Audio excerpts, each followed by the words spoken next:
Pero ang ginawa ko nun, hindi ito. Kasi diniscuss sa akin 7 heads. So ang ginawa ko, nag-open po ako ng 4. Ipinasok ko si Nestor 1, ipinasok ko dito si Nestor 2, ipinasok ko dito yung panganay kong anak, dito ko po nilagay yung bunso, pangalawang anak.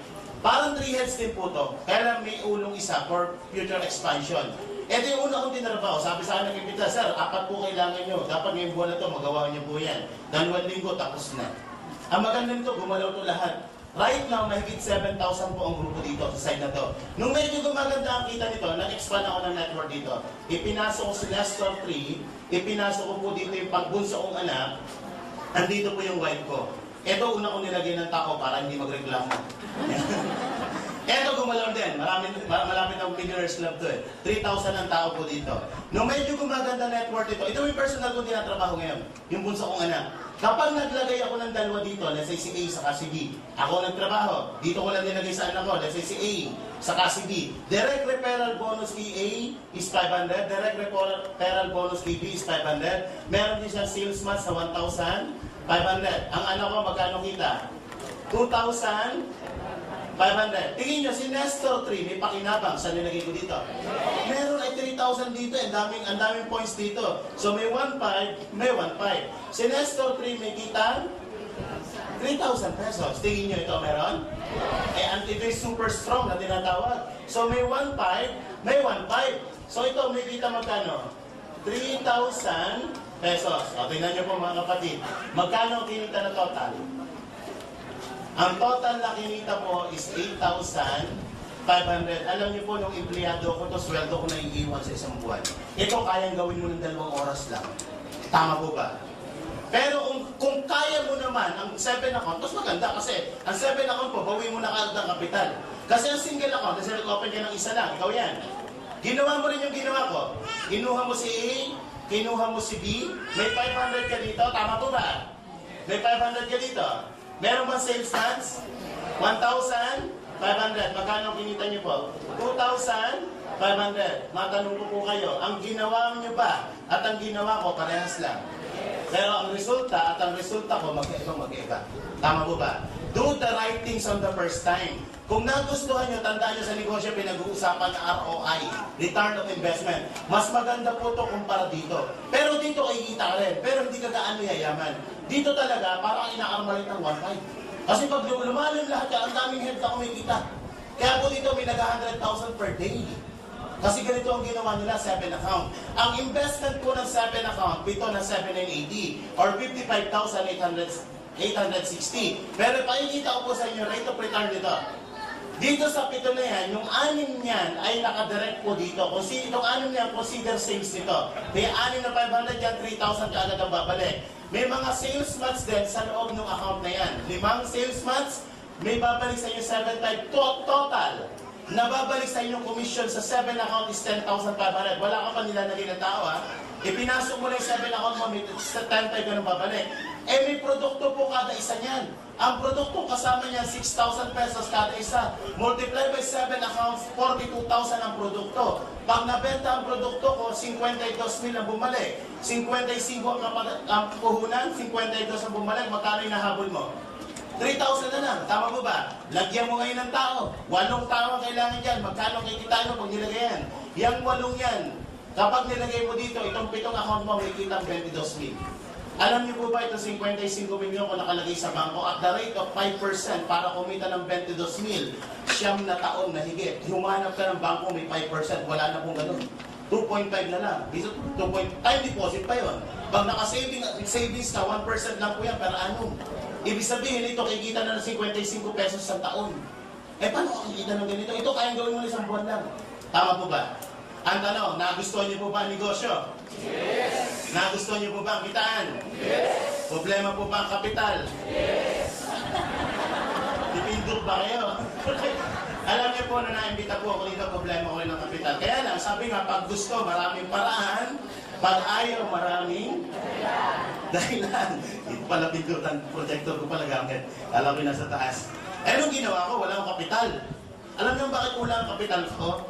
Ang asawa ko po walang trabaho nung naimbita ako dito. Kasi ang mga anak ko nag-aaral, 3. So, kulang na kulang talaga kinikita. So, anong ginawa ko? Nagpunta po ako ng London. Alam niyo po yung London? Loan dito, London. Utang sa Bombay. Pero alam niyo po, hindi ko po kinaiyan pang utang niya kasi for the past 4 years na ginagawa ko to, more than 10 million na po ang kinita ko dito.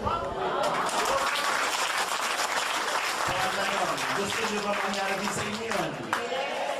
Okay, paano natin sosolve yan?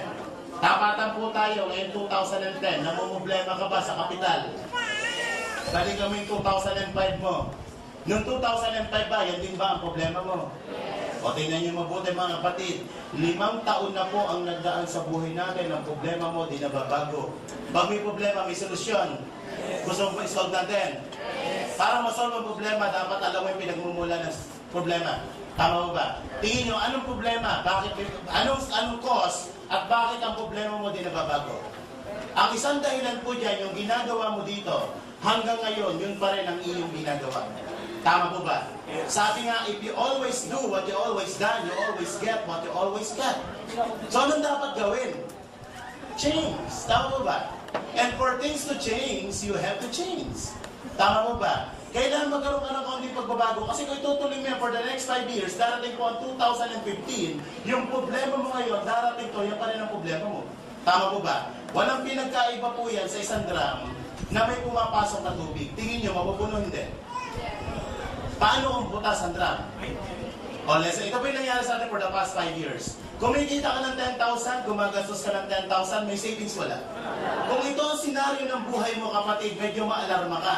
Bakit? Kahit pagtrabaho ka ng matagal na panahon, hindi po mapupuno yan. So, anong dapat mong gawin? Hindi kapalan yung butas na yan para mapuno yan. Kaya tanong, ano yung butas na yan? Yan po yung tinatawag natin mga needs o mga basic needs. Ano yan? Anyan po ang pagkain, mga utilities, ilaw, tubig, telepono, upa sa bahay, apartment, tuition. Ang dami yung mga butas. Minsan may mga emergency pa, malalaking butas. Ang tanong, pwede bang tapalan ng butas para mapuno? Anong yes? Pwede ba wala mo ng pagkain? Mabubuhay ka ba sa oxygen lang? Mga anak, inhale lang. Pwede ba yan? Pwede ba naka-schedule ang pagkain ng mga anak nyo? Mga anak, cost reduction tayo ha.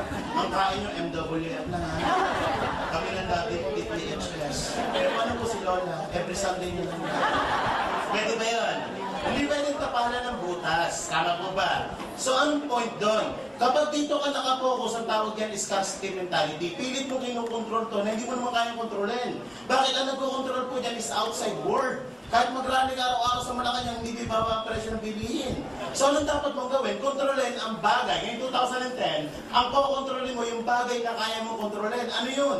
Itong kinikita mo. Walang pipigil sa'yo na magdagdag ng kita. Tama po ba? Let's say, pinasok mo yung 2010 ng AIM Global, ang negosyo ng AIM Global. Inaral mo for 4 months. After 4 months, nag-generate ito sa iyo ng 40,000 kada isang buwan. Ito na ang senaryo ng income mo. May part-time ka na 40, may full-time kang 10. 50 ang pumapasok, 10 ang ginagastos. May savings, wala. At pag may savings, mapupuno hindi. At pag napuno, pwedeng umapaw? Pag umapaw, ito na po yung pinakamasarap na parte ng buhay mo. Bakit pag umapaw mo ng gastusin, ilagay mo sa isang mas malaking lalagyan? And your money makes money. Tama mo ba? Bakit? Yung perang nilagay mo dito, mas mabilis mapupuno to. Bakit kumikita uli yan, nag-generate uli ng income yan? Tama mo ba? At pag napuno yan, ito yung nakukuha ng pamilya natin. Ano yan? Wants. Iba po ang wants sa needs. Ito yung masarap na parte ng buhay natin. Gusto mong pagkain, gusto mong kotse, gusto mong pag-aralan ng anak mo, gusto mong doktor pag may sakit ka. Pag medyo maliit po ang kinikita natin, hindi po yung gusto natin na nasusunod. Kundi yung gusto nito na ipakain sa anak mo, yung gusto niya na tirahan mo, yung gusto niya ospital para sa'yo. Nangyayari hindi. Bakit maraming pila sa mga public hospital kumpara sa private hospital? Kasi ito ang may gusto, hindi ikaw. Napipilitan ka sumunod dito. Nangyayari hindi. Subukan pumunta sa mga restaurant na mamahalin, na yung pera mo 100 lang. At tingin mo sa presyo saan? Hindi ka nakatingin sa menu, nakatingin ka sa presyo. Di ba, match meal naman ito, tama. Pag tingin mo sa presyo, eto, 40 yan, extra rice. Di ba? So pag ito na puno, ito yung tinatawag natin mga dreams. May mga pangarap po ba tayo? Yes! Nangarap ka ba ng magandang sasakyan? Yes! Magandang bahay? Yes! Malaking savings? Yes! Less than mga 30 million ang pangarap mo at nakuha mo. Tingin mo, pwede o pwede? Pero paano? Bakit ko ginamit ng 30 million? According sa study, ito pong 30 million, pag na-hit mo yan, yung kinikita nito, kung nakalagay sa isang investment yan, sapat yan for your wants and for your needs. So, anong dapat mong gawin? Marami pong paraan, maraming avenue para kitain yan. Pwede kang pumasok dito. Ito yung tinatawag ng mga self-employed at mga empleyado. Pwede ka rin dito, yung tinatawag na business at mga investment. Kung ikaw ngayon, i-check natin, nasa ka ngayon, kung ikaw ngayon ay nasa kategoryang ganito, na sumusweldo ng 10,000 per month, sa loob ng isang taon, magkano ng ipon? 120,000. 10 taong ka magtrabaho, magkano po ang savings? 1.2 million kung 10 taon mong hindi ginagastos to. Ibig sabihin na ikitain ka sa kapitbahay mo, na ikishampoo ka, na ikiligo ka, for 10 years may 1.2 million ka. Salog ka ng lipunan. Sino po dito mga employed na katulad ko? Taas mo kamay. Taas, okay mahiya. Okay, lalaki ko natin. Sir, ilang taon na po kayo? 28. Ilang taon na po kayo nagtatrabaho, sir? 28 din? Incarnated ba, sir? Ilang taon ka nagtatrabaho? 6 years. Ang tanong, nakakaipon ka ba ng 10,000 per month sa loob ng 6 na taon? Okay, sir. Ang goal, ano pangalan mo, sir? Josh. Okay, ano pangalan? Josh. Ang goal mo ngayon, Josh, bigyan ka ng target ha. Ang goal mo in 2010, dapat na-hit mo yan. Ang goal mo is to hit 30 million. So, simula June, Josh, i-save mo yan. Para pagdating next year, June, meron kang 120,000. 10 years, 10 working years, with 38 kami, 1.2 million ka. Ang goal mo is 30 million. For 10 years, may 1.2 ka. Ito ang goal mo. Ibig sabihin, maihit mo yan, kung ito ang iniipon na per month, maihit mo yan at the age of 328. Kung ikaw si Abraham, Diyos. Kaya hindi. Anong point? Hindi ko inaapi ang pagiging empleyado kasi more than half of my life andito ako. Gusto ko lang po ipakita sa inyo na kapag naandito ka, you are just working for your needs. You're not working for your fortune or for your wants. So, anong dapat gawin? Kapag isang lugar ang gusto mong puntahan at hindi kaya ng vehicle, mag-a-upgrade ka ng vehicle. Tama po ba? Parang ganito. Ang time limit mo lang is 2 hours. Pupunta ka ng Cebu. Pwede ka ba mag-roro? Hindi. O pwede ka magbarko? Anong dapat mo gawin? Anong vehicle na gamitin mo? Aeroplano. So meron kang iihit na ganito. Hindi mo kayang kuhanin dito kasi aabuti ka ng 328. Kahit laki mo ng laki restaurant, hindi mo kaya abutin yan. Tama mo ba? So anong dapat mo gawin? Pupunta ka sa isang isang lugar na kaya mo mahito. Bababa ka ng kaunti dito. You have to work part-time for your fortune. Sa negosyo, pag-usapan natin, kaya bang kitain ng 100,000 kada isang buwan? Ay, sisiw yan. 2 araw, 1 araw nga lang kinikita dito yan. 12 months, magkano kita mo? Nasa isang buwan to, in 12 months, magkano? 1.2 million. Kung ito ang kinikita nyo, tingin nyo, malapit sa pangarap. Yes! So, anong dapat gawin? Kung ito ang ginagawa nyo po, kapatid, you have to change the formula. Change the formula. O add the formula. Hindi mo kailangan mag-resign. Alam niyo po, for more than 2 years, ginawa part-time lang. Nagto 200,000 ako, part-time pa ako. Nag-resign na lang po ako kasi nahihiya na ako. Alam niyo bakit? Pagdating ng payroll doon, puro absent ako, natira sa 3,000. Eh dito, nagka 10,000 per day ako. Sabi ko sa boss ko, boss, you're fired. Nag-resign ako. Pwede kang mag-part-time. Ang kailangan aralin ito po, business skills and knowledge. Ito kayang pag-aralan 6 na buwan lang. Makamatan ka lang yan, libre yan. Upo ka lang dyan, matutunan mo yung business skills. Kaya marami nag-pay-fail sa negosyo simply because walang skills and knowledge. Tama po ba? Pero kung alam mo ang negosyo, hindi ka mag-pay-fail. Pero alam niyo po ba itong 10,000 sa employment? Napakataas ang requirements yan. Meron po yung tinatawag na employment skills and knowledge. Tama po ba? Ilang taon po ang elementary? Ilang taon ng high school? Ilang taon ng kolehiyo? Review board exam. Ilang taon kang nag-aral?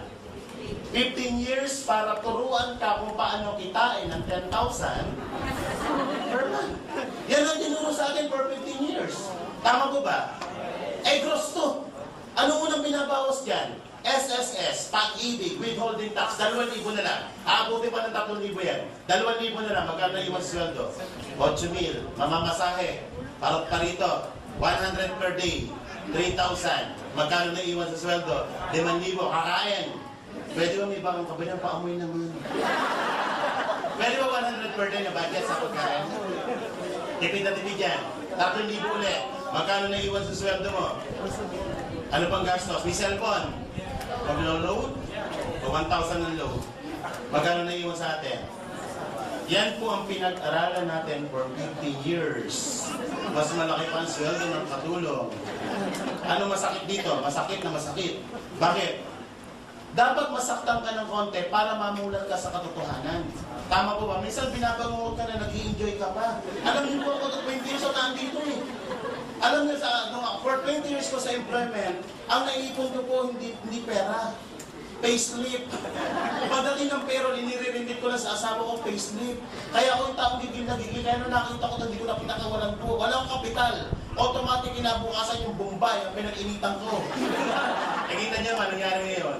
3 months, bayad lahat yun. At maganda nito, kinapaunan kong utang. Ilan po ang credit card ko? Mahigit 5 ang credit card ko. Ang dami ng mga personal loan. Kaya wala po naiiwan sa sweldo ko. Yung sinusweldo ko, binabayad ko sa mga bangko. So, nagsasabi ng pamilya. So, nakita ko to, utang din. Yung utang ko, umutang pa ako para sa negosyo. Ang maganda po nito, lahat ng utang na bayaran. Dating apartment na tinitirhan ko, ngayon nasa bagong condo po ako, 3.2 million. So, ano lang, gusto nyo ko na ang okay. Anong dapat gawin?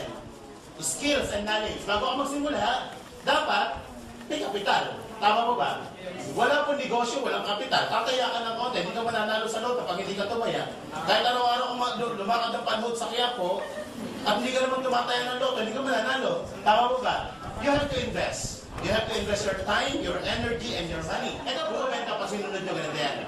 Friend, ito sabi mo sa message, punta ka sa right message sa cellphone mo. Friend, favor naman. Meron akong business na bubuksan. Kailangan ko ng 8,000 na kapital. Pero may 7,000 na ako dito, 1,000 na lang kulang ko. Kaya wala ka pa 7,000. 1,000 na lang kulang ko. At alam mo, friend, ikaw talaga ang kamuli-muli ako ng kaibigan malalapitan. Then option, send to all. Pinabukasan, solve na yan. Pag nakakiram ka, mag-join ka na kagad. At itong 8 kaibigan na nagpahirap sa'yo, balikan mo. Bilang pagtanaw ng utang na loob. Yan ang paliwanagan mo ng produkto at bentahan mo. Hindi makakatanggi ang 8 yan. Bakit? Di utang ka. Pwede ka magaling friend, yung bayad ko ha. Eh, 1,2 yan. 1,000 lang utang ko sa'yo. Ikaw may utang sa akin. Mabaliktad ang pangyayari.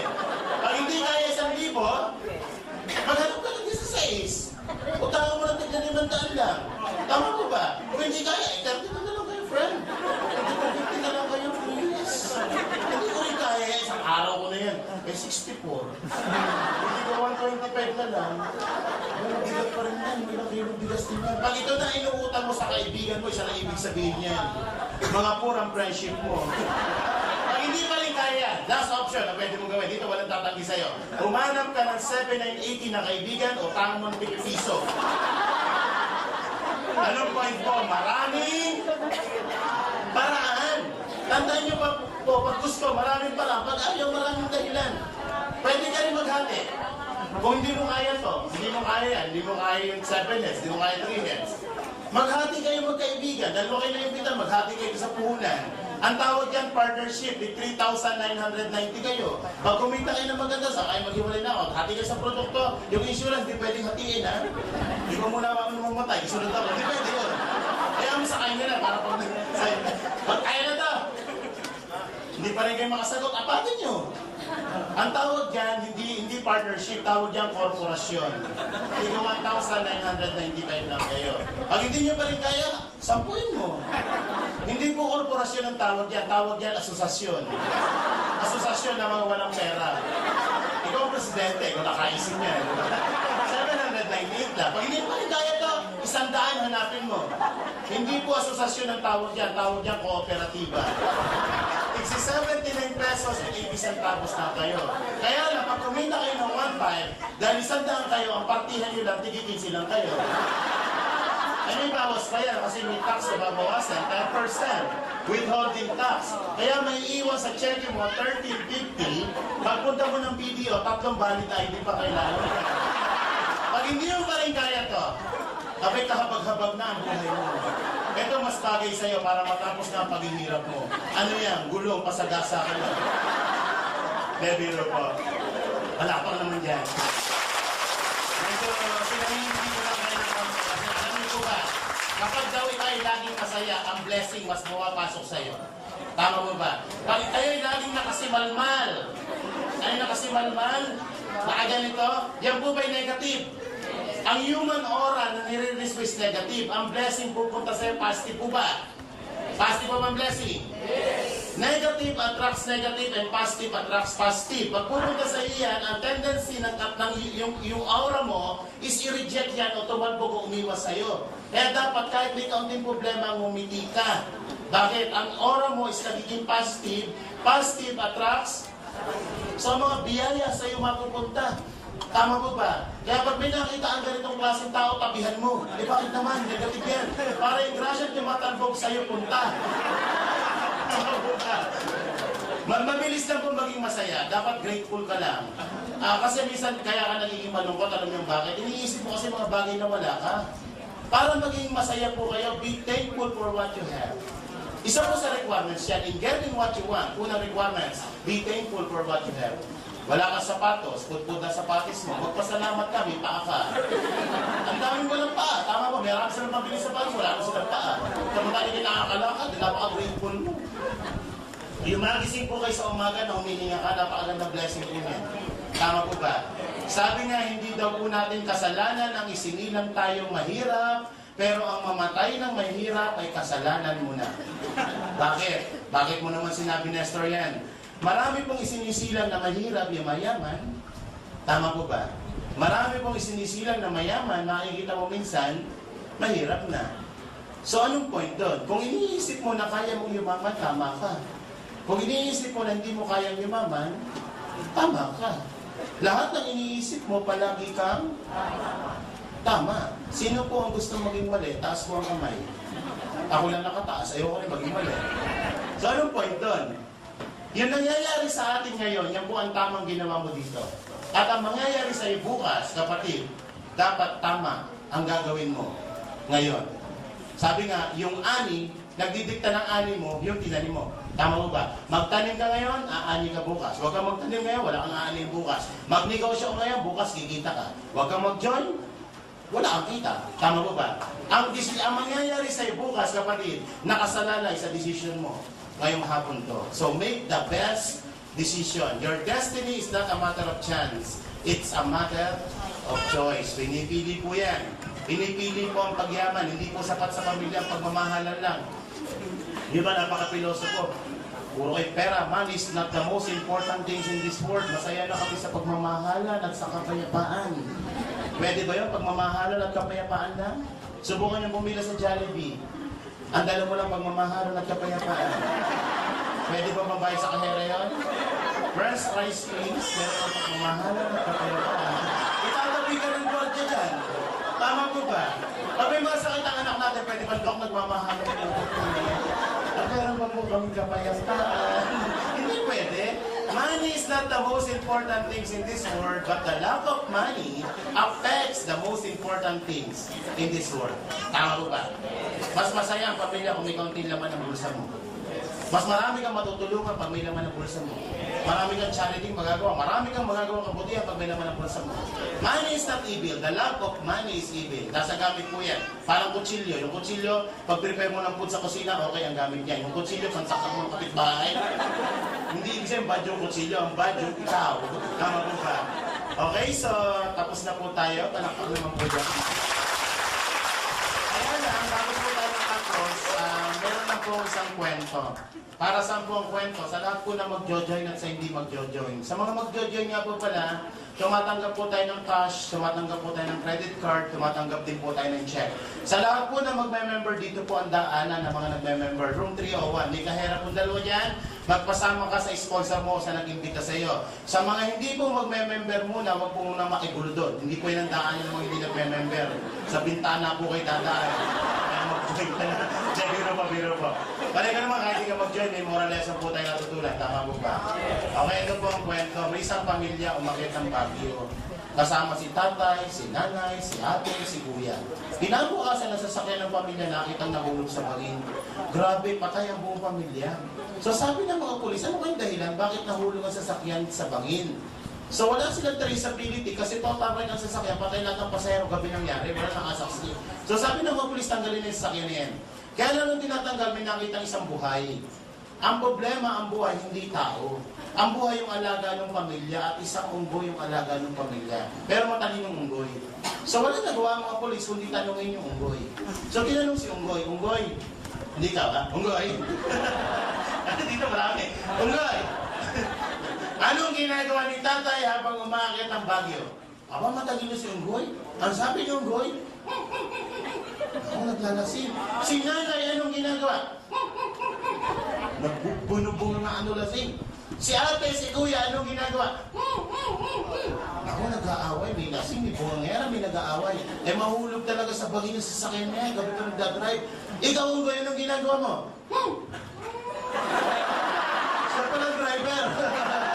Anong moral lesson? Wala. Meron po. Ang kwentong yun, nire-represent po ang buhay natin. Ang pasahero ay tayo. Ang bihikulong na ano sa kwentong yun, yung po yung kumpanyang nakita nyo ngayon. Yung bagyo, nire-represent po yung pangarap natin. Pataas, yung summit. Yun ang representation ng dreams mo. Ano yung bangin? Yung po yung kahirapan. Bangin ng kahirapan tawag yan. Sino yung driver? Na nakailam ng direction sa pangarap mo. Yan po yung taong malaki ang impluensya sa buhay mo pag-uwi mo. Pag-uwi niyo po ng bahay o paglabas niyo ng seminar na to, ihanda niyo po ang sarili niyo sa mga taong kakabig ng pangarap niyo. Sinisigurado ko po sa inyo, paglabas niyo ng seminar na to, maikwento mo kung kanya, naku mami, ang ganda ng global payaman. Anak, gutom lang yan. Hindi nga po, sabi ni speaker, may yaman daw po, mag-join lang. Anak, papunta ka pa lang. Babalik na. Sagutin mo na. Alam mo mami, kaya nga ayaw kong punta ng pinuntahan niyo, walang nangyari. Tatami niyo pa dyan. Pero po, kapag nanay-negative kayo na mahal niyo sa buhay, dali niyo po dito. Kaya ka nanay-negative niya simply because hindi niya nakita. Kung kapitbahay mo nag-negative sa'yo, huwag mong pakinggan. Bakit? Pag yumaman ka ba, sila ba sasakay sa kotse mo? Hindi. Tama. Di ba pag yumaman ka, ikaw mga ginarong pamilya mo? So huwag mong pakinggan ang mga negative ng buhay mo. Tama po ba? So sana po magkasama-sama tayo sa negosyo. Dito po sa Global, may mabilis yumaman, may mabagal yumaman. Pero isa lang po ang sigurado, kapag nasa Global ka, sigurado payaman ka.